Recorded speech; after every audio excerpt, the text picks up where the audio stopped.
ಸ್ವಯಮೇವ ಮೃಗೇಂದ್ರತ ಅನ್ನೋ ಒಂದು ಪ್ರಸಿದ್ಧ ಶ್ಲೋಕವಿದೆ. ಅಂದರೆ ಕಾಡಿನ ರಾಜನಾದ ಸಿಂಹಕ್ಕೆ ಯಾರು ಪಟ್ಟಾಭಿಷೇಕ ಮಾಡುವುದಿಲ್ಲ, ತನ್ನ ಸ್ವಂತ ಬಲದಿಂದಲೇ ಅದು ರಾಜನಾಗುತ್ತದೆ. ಹಾಗೂ ಅದೇ ರೀತಿ ಭಾರತವು ಕೂಡ ಕೇವಲ 48 ಗಂಟೆಗಳು, ಹೌದು ಕೇವಲ 48 ಗಂಟೆಗಳಲ್ಲಿ ಭಾರತದ ದಿಕ್ಕನ್ನೇ ಬದಲಾಯಿಸುವಂತಹ ಒಂದು ರಹಸ್ಯ ಮತ್ತು ಅತಿ ದೊಡ್ಡ ಪರೀಕ್ಷೆ ನಡೆದಿದ್ದು. ಇದು ಹೇಗಿತ್ತು ಅಂತಂದರೆ ರಾತ್ರೋರಾತ್ರಿ ಚೀನಾ ಮತ್ತು ಪಾಕಿಸ್ತಾನದ ನಿದ್ದೆ ಹಾರಿ ಹೋಗುವಂತಾಗಿತ್ತು. ಹಾಗಾದರೆ ಭಾರತವನ್ನು ಅಜೇಯ ಶಕ್ತಿಯನ್ನಾಗಿ ಮಾಡಿದ್ದ ಆ 48 ಗಂಟೆಗಳ ಹಿಂದಿನ ರಹಸ್ಯವೇನು?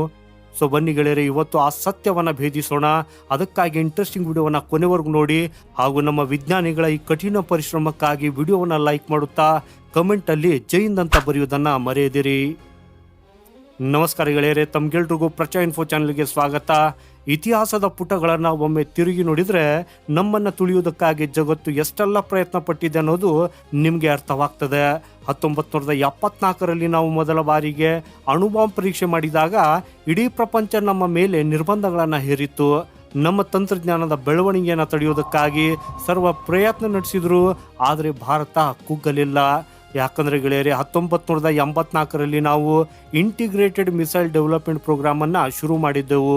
1998ರ ಪೋಖ್ರಾನ್ ಪರೀಕ್ಷೆಯ ಮೂಲಕ ನಾವು ನ್ಯೂಕ್ಲಿಯರ್ ಪವರ್ ಅಂತ ಜಗತ್ತಿಗೆ ಸಾರಿದ್ದೆವು.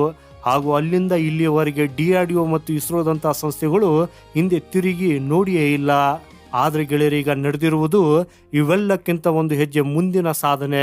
ಇತ್ತೀಚೆಗೆ ಒಡಿಸಾದ ಚಾಂದಿಪುರದಲ್ಲಿ ನಮ್ಮ DRDO ಕೇವಲ 48 ಗಂಟೆಗಳಲ್ಲಿ ನಡೆಸಿದ ಆ 3 ಪರೀಕ್ಷೆಗಳು ಭಾರತದ ಪ್ರಮುಖ ಮಹಾನಗರಗಳ ಸುತ್ತ ಒಂದು ಅದೃಶ್ಯ ರಕ್ಷಣಾ ಕವಚವನ್ನು ಸೃಷ್ಟಿಸಿವೆ. ಸೊ ಗೆಳೆಯರೆ, ಮೊದಲು ನಮ್ಮ ಶತ್ರುಗಳ ಬಲವನ್ನು ಅರ್ಥ ಮಾಡಿಕೊಳ್ಳೋಣ. ಈ ಪಾಕಿಸ್ತಾನದ ಹತ್ತಿರ ಫತೇಹ್-1, ಫತೇಹ್-2, ಶಾಹೀನ್, ಬಾಬರ್ನಂಥ ಕ್ಷಿಪಣಿಗಳಿವೆ. ಹಾಗೂ ಚೀನಾದ ಬಳಿ DF-41 ನಂತಹ ಅತ್ಯಾಧುನಿಕ ಖಂಡಾಂತರ ಕ್ಷಿಪಣಿಗಳಿವೆ, ಅಂದರೆ ಇಂಟರ್ ಕಾಂಟಿನೆಂಟಲ್ ಬ್ಯಾಲಿಸ್ಟಿಕ್ ಮಿಸೈಲ್ಗಳಿವೆ. ಹಾಗೂ ಇವು ಯಾವುದೇ ಕ್ಷಣದಲ್ಲಿ ನವದೆಹಲಿ, ಮುಂಬೈ, ಬೆಂಗಳೂರಿನಂತಹ ನಮ್ಮ ಪ್ರಮುಖ ನಗರಗಳನ್ನು ಟಾರ್ಗೆಟ್ ಮಾಡಬಲ್ಲವು. ಹಾಗೆಯೇ ನಿಮಗೆಲ್ರಿಗೂ ಗೊತ್ತಿರುವ ಹಾಗೆ ಭಾರತ ನೋ ಫಸ್ಟ್ ಯೂಸ್ ಪಾಲಿಸಿಯನ್ನು ನಂಬಿರುವ ದೇಶ. ಅಂದರೆ ನಾವು ಮೊದಲು ಯಾರ ಮೇಲೂ ಅಣ್ವಸ್ತ್ರ ದಾಳಿ ಮಾಡುವುದಿಲ್ಲ. ಆದರೆ ಇಲ್ಲಿ ಶತ್ರುಗಳು ನಮ್ಮ ಮೇಲೆ ದಾಳಿ ಮಾಡಿದರೆ ಅವರನ್ನು ತಡೆಯುವುದು ಹೇಗೆ? ಸೊ ಇದೇ ಪ್ರಶ್ನೆಗೆ ಉತ್ತರವಾಗಿ ನಮ್ಮ DRDO ಅಭಿವೃದ್ಧಿಪಡಿಸಿದ್ದೇ ಬ್ಯಾಲಿಸ್ಟಿಕ್ ಮಿಸೈಲ್ ಡಿಫೆನ್ಸ್ BMD ತಂತ್ರಜ್ಞಾನ. ಗೆಳೆಯರೆ, ಜೂನ್ 10 ಮತ್ತು 11ರಂದು ಚಾಂದಿಪುರದಲ್ಲಿ DRDO ತನ್ನ BMD ಫೇಸ್ 2ನ ಯಶಸ್ವಿ ಪರೀಕ್ಷೆ ನಡೆಸಿದ್ದು.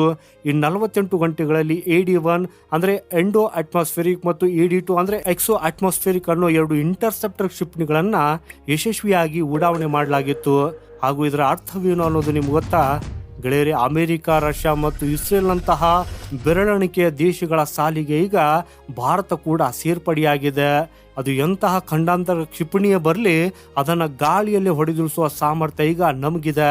ಸೊ ಈಗ ಈ ತಂತ್ರಜ್ಞಾನ ಹೇಗೆ ಕೆಲಸ ಮಾಡ್ತದೆ ಅನ್ನೋದನ್ನು ಬಹಳ ಸರಳವಾಗಿ ಅರ್ಥ ಮಾಡಿಕೊಳ್ಳೋಣ ಗೆಳೆಯರೆ. ಇದು 2 ಲೇಯರ್ನ ಡಿಫೆನ್ಸ್ ಸಿಸ್ಟಮ್, ಅಂದರೆ 2 ಪದರಗಳ ರಕ್ಷಣಾ ವ್ಯವಸ್ಥೆ. ಮೊದಲನೆಯದು AD-2 ಅಂದರೆ ಎಕ್ಸೋ ಅಟ್ಮಾಸ್ಫೆರಿಕ್. ಇದು ವಾತಾವರಣದ ಹೊರಗೆ ಅಂದರೆ 50ರಿಂದ 180 ಕಿಲೋಮೀಟರ್ ಎತ್ತರದಲ್ಲಿ ಬಾಹ್ಯಾಕಾಶದಲ್ಲಿ ಶತ್ರುಗಳ ಕ್ಷಿಪಣಿಯನ್ನು ಗುರುತಿಸಿ ನಾಶಪಡಿಸುತ್ತದೆ. ಹಾಗೂ ಇದು ಬರೋಬ್ಬರಿ 5,000 ಕಿಲೋಮೀಟರ್ ದೂರದಿಂದ ಬರುವ ICBM ಕ್ಷಿಪಣಿಗಳನ್ನು ತಡೆಯಬಲ್ಲದು.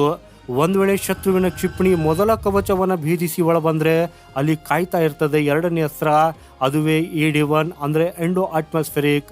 ಗೆಳೆಯರೆ, ಇದು ಭೂಮಿಯ ವಾತಾವರಣದ ಒಳಗೆ ಶತ್ರು ಕ್ಷಿಪಣಿಯನ್ನು ಟಾರ್ಗೆಟ್ ಮಾಡಿ ಅಪ್ಪಳಿಸುತ್ತದೆ. ವಿಶೇಷವೆಂದರೆ ಈ ನಮ್ಮ ಕ್ಷಿಪಣಿಗಳು ಯಾವುದೇ ಸ್ಫೋಟಕಗಳನ್ನು ಒಯ್ಯೋದಿಲ್ಲ, ಬದಲಾಗಿಯೂ ಕೈನೆಟಿಕ್ ಕಿಲ್ ತತ್ವದ ಮೇಲೆ ಕೆಲಸ ಮಾಡ್ತವೆ. ಅಂದರೆ ಕ್ಷಿಪಣಿಯ ಬೃಹತ್ ವೇಗ ಮತ್ತು ಶಕ್ತಿಯನ್ನೇ ಬಳಸಿ ಶತ್ರು ಕ್ಷಿಪಣಿಗೆ ನೇರವಾಗಿ ಗುದ್ದಿ ಅದನ್ನು ನುಚ್ಚು ನೂರು ಮಾಡ್ತವೆ.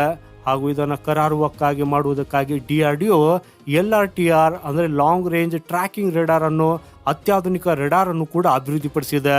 ಹಾಗೂ ಇದು ಸಾವಿರಾರು ಕಿಲೋಮೀಟರ್ ದೂರದಲ್ಲಿರುವ ಶತ್ರು ಕ್ಷಿಪಣಿಯ ಚಲನವಲನಗಳನ್ನು ಕ್ಷಣ ಕ್ಷಣಕ್ಕೂ ಟ್ರ್ಯಾಕ್ ಮಾಡ್ತದೆ. ಗೆಳೆಯರೆ, ಕ್ಷಿಪಣಿಗಳ ರಕ್ಷಣೆ ವಿಚಾರ ಬಂದಾಗ ನಾವಿಲ್ಲಿ ಇನ್ನೊಂದು ಅತ್ಯಂತ ಅಪಾಯಕಾರಿ ತಂತ್ರಜ್ಞಾನದ ಬಗ್ಗೆ ಮಾತನಾಡಲೇಬೇಕು. ಹಾಗೂ ಅದುವೇ MIRV ಅಂದರೆ ಮಲ್ಟಿಪಲ್ ಇಂಡಿಪೆಂಡೆಂಟ್ಲಿ ಟಾರ್ಗೆಟೇಬಲ್ ರೀಎಂಟ್ರಿ ವೆಹಿಕಲ್. ಅಂದರೆ ಶತ್ರುಗಳು ಉಡಾವಣೆ ಮಾಡುವುದು ಕೇವಲ ಒಂದೇ ಒಂದು ಕ್ಷಿಪಣಿಯನ್ನು, ಆದರೆ ಅದು ಆಕಾಶಕ್ಕೆ ಹೋದ ನಂತರ ಹಲವು ಅಣ್ವಸ್ತ್ರಗಳಾಗಿ ವಿಭಜನೆಯಾಗಿ ಏಕಕಾಲದಲ್ಲಿ ಬೇರೆ ಬೇರೆ ನಗರಗಳ ಮೇಲೆ ದಾಳಿ ಮಾಡ್ತದೆ. ಹಾಗೂ ಇದು ಎಂಥ ರಕ್ಷಣಾ ವ್ಯವಸ್ಥೆಯನ್ನಾದರೂ ಕನ್ಫ್ಯೂಸ್ ಮಾಡಬಲ್ಲ ತಂತ್ರ. ಗೆಳೆಯರೆ, ಚೀನಾ ಮತ್ತು ಪಾಕಿಸ್ತಾನ ಇಂತಹ ತಂತ್ರಜ್ಞಾನದ ಮೊರೆ ಹೋಗ್ತಾ ಇದೆ. ಆದರೆ ನಮ್ಮ DRDOನ ಈ ಹೊಸ ರಕ್ಷಣಾ ಕವಚ ಎಷ್ಟೊಂದು ಸ್ಮಾರ್ಟ್ ಆಗಿದೆ ಅಂದರೆ, ಶತ್ರುಗಳು ಎಷ್ಟೇ ಕನ್ಫ್ಯೂಸ್ ಮಾಡುವಂತಹ MIRV ದಾಳಿ ಮಾಡಿದ್ರು ಅದರ ಪ್ರತಿಯೊಂದು ವಾರ್ ಹೆಡ್ನ ಪಥವನ್ನು ನಿಖರವಾಗಿ ಟ್ರ್ಯಾಕ್ ಮಾಡಿ ಆಕಾಶದಲ್ಲಿ ಎಲ್ಲವನ್ನ ಸುಟ್ಟು ಭಸ್ಮ ಮಾಡುವ ನಿಟ್ಟಿನಲ್ಲಿ ಭಾರತ ಈಗ ವೇಗವಾಗಿ ಕಾರ್ಯನಿರ್ವಹಿಸುತ್ತಿದೆ. ಹಾಗೆಯೇ ಗೆಳೆಯರೆ, ಬಹಳಷ್ಟು ಜನ ಇದನ್ನ ಇಸ್ರೇಲ್ನ ಐರನ್ ಡೋಮ್ಗೆ ಹೋಲಿಸ್ತಾರೆ. ಆದರೆ ಸತ್ಯ ಏನಂದ್ರೆ, ನಮ್ಮ ಈ ತಂತ್ರಜ್ಞಾನ ಐರನ್ ಡೋಮ್ಗಿಂತ ಎಷ್ಟೋ ಪಾಲು ಶಕ್ತಿಶಾಲಿ. ಐರನ್ ಡೋಮ್ ಕೇವಲ ಸಣ್ಣ ರಾಕೆಟ್ ಮತ್ತು ಮಾರ್ಟರ್ಗಳನ್ನು ತಡೆಯುವ ಒಂದು ಚಿಕ್ಕ ಏರಿಯಾ ಡಿಫೆನ್ಸ್ ವ್ಯವಸ್ಥೆ. ಆದರೆ ಭಾರತದ BMD ವ್ಯವಸ್ಥೆಯು ಅಮೆರಿಕದ ಥಾಡ್ ಅಥವಾ ಇಸ್ರೇಲ್ನ ಆರೋ 3ಗೆ ಸಮಾನವಾಗಿದೆ. ಗೆಳೆಯರೆ, ಇದು ಅಣ್ವಸ್ತ್ರಗಳನ್ನು ಹೊತ್ತು ತರುವ ಭಾರಿ ಗಾತ್ರದ ಬ್ಯಾಲಿಸ್ಟಿಕ್ ಕ್ಷಿಪಣಿಗಳನ್ನು ತಡೆಯುವ ತಾಕತ್ತನ್ನ ಹೊಂದಿದೆ. ಹಾಗೆಯೇ ಬರೀ ಆಕಾಶ ಮತ್ತು ನೆಲ ಅಷ್ಟೇ ಅಲ್ಲ, ಸಮುದ್ರದಲ್ಲೂ ನಮ್ಮ ಶಕ್ತಿ ಹೆಚ್ಚಾಗಿದ್ದು ನೆವಲ್ ಆಂಟಿಶಿಪ್ ಮಿಸೈಲ್ಸ್ಗಳನ್ನು ಕೂಡ ಭಾರತ ಯಶಸ್ವಿಯಾಗಿ ಪರೀಕ್ಷಿಸಿದೆ.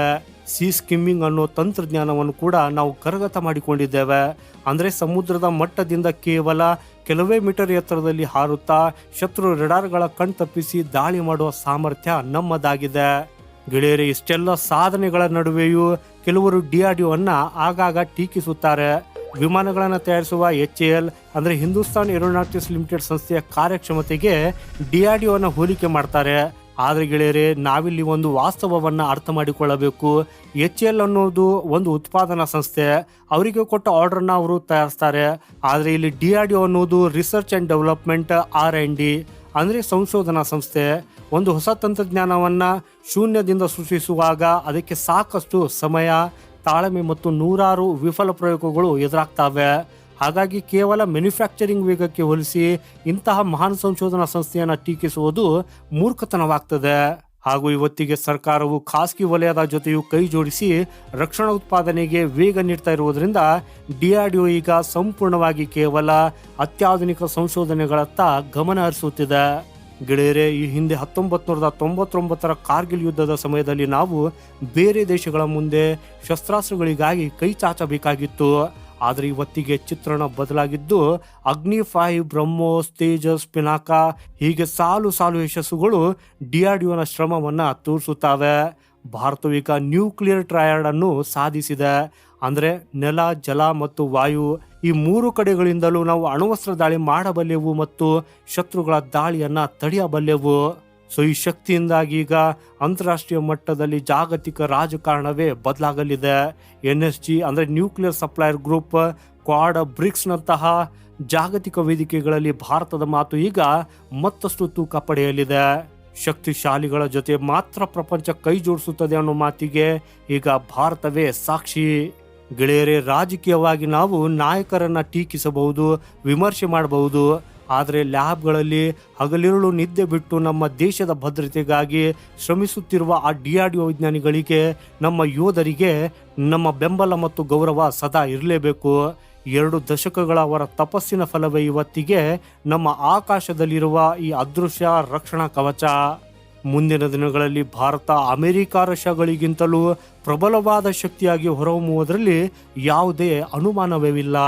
ಸೊ ಗೆಳೆಯರೇ, ಈ 48 ಗಂಟೆಗಳ ಐತಿಹಾಸಿಕ ಸಾಧನೆಯ ಬಗ್ಗೆ ನಿಮ್ಮ ಅನಿಸಿಕೆ ಏನು? ಭಾರತದ ಈ ತಂತ್ರಜ್ಞಾನ ವಿಶ್ವ ಮಟ್ಟದಲ್ಲಿ ನಮ್ಮನ್ನೇ ಎಲ್ಲಿಗೆ ಕೊಂಡೊಯ್ಯಲಿದೆ? ನಿಮ್ಮ ಅಭಿಪ್ರಾಯವನ್ನು ಕಮೆಂಟ್ ಬಾಕ್ಸಲ್ಲಿ ಹೆಮ್ಮೆಯಿಂದ ಬರೆಯಿರಿ. ಹಾಗೂ ನಮ್ಮ ವಿಜ್ಞಾನಿಗಳಿಗೆ ಒಂದು ಜೈ ಹಿಂದ್ ಅಂತ ಹೇಳೋದನ್ನು ಮರೆಯದಿರಿ. ಈ ವಿಡಿಯೋ ನಿಮಗೆ ಇಷ್ಟವಾಗಿದ್ರೆ ಲೈಕ್ ಮಾಡಿ, ಶೇರ್ ಮಾಡಿ ಮತ್ತು ನಮ್ಮ ಚಾನೆಲ್ ಸಬ್ಸ್ಕ್ರೈಬ್ ಮಾಡೋದನ್ನು ಮರೆಯದಿರಿ. ಸಿಗೋಣ ಮತ್ತೊಂದು ಇಂಟ್ರೆಸ್ಟಿಂಗ್ ಮಾಹಿತಿಯೊಂದಿಗೆ. ವಂದೇ ಮಾತರಂ. ಭಾರತ್ ಮಾತಾ ಕಿ ಜೈ.